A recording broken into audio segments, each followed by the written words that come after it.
મહાત્મા મંદિર ગાંધીનગર ખાતે મુખ્યમંત્રી ભૂપેન્દ્ર પટેલની અધ્યક્ષતામાં ક્રેડાઈની ચેન્જ ઓફ ગાર્ડ સેરેમની 2025 યોજાઈ। વડાપ્રધાન નરેન્દ્રભાઈ મોદી હંમેશા ઇઝ ઓફ ડુઇંગ બિઝનેસને પ્રાધાન્ય આપી રહ્યા છે, ત્યારે ગુજરાત સરકાર પણ નિયમ મુજબ નિયત સમયમાં બાંધકામના પ્લાન મંજૂર કરવા તૈયાર છે।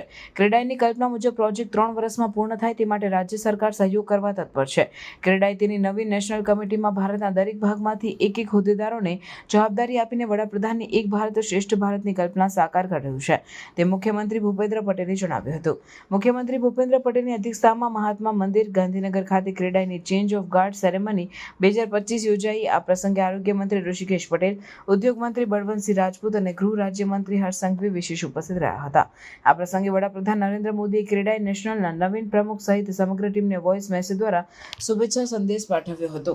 મુખ્યમંત્રીએ જણાવ્યું કે વિશ્વ નેતા અને યશસ્વી વડાપ્રધાન નરેન્દ્રભાઈ મોદી અને કર્મઠ ગૃહમંત્રી અમિતભાઈ શાહની જોડીએ ચેન્જ ઓફ ગાર્ડથી કેટલા સ્કેલ અને કેટલી સ્પીડનો વિકાસ થઈ શકે તે દેશ અને દુનિયાને બતાવ્યું છે। ક્રેડાઈનો આજનો અવસર the big shift for the leaders by the લીડર્સના કાર્યમંત્રને વડાપ્રધાન અને ગૃહમંત્રીના દિશા દર્શનમાં સાકાર કરનારો અવસર છે। ક્રેડાઈએ હંમેશા પોલિસી મેકર્સ, ઇન્વેસ્ટર્સ, નાણાકીય કંપનીઓ, ગ્રાહકો અને રિયલ એસ્ટેટના વ્યવસાયિકો સહિતના તમામ સ્ટેક હોલ્ડર્સને સાથે રાખીને રિયલ એસ્ટેટ ઉદ્યોગને સંગઠિત રાખ્યો છે, ત્યારે આ નવી ટીમ પણ ડેવલપર્સ અને તમામ stack holders win win situation સાથે કામ કરીને રિયલ એસ્ટેટ સેક્ટરની પ્રગતિને વધુ દિશા આપશે તેવો તેમણે વિશ્વાસ વ્યક્ત કર્યો હતો।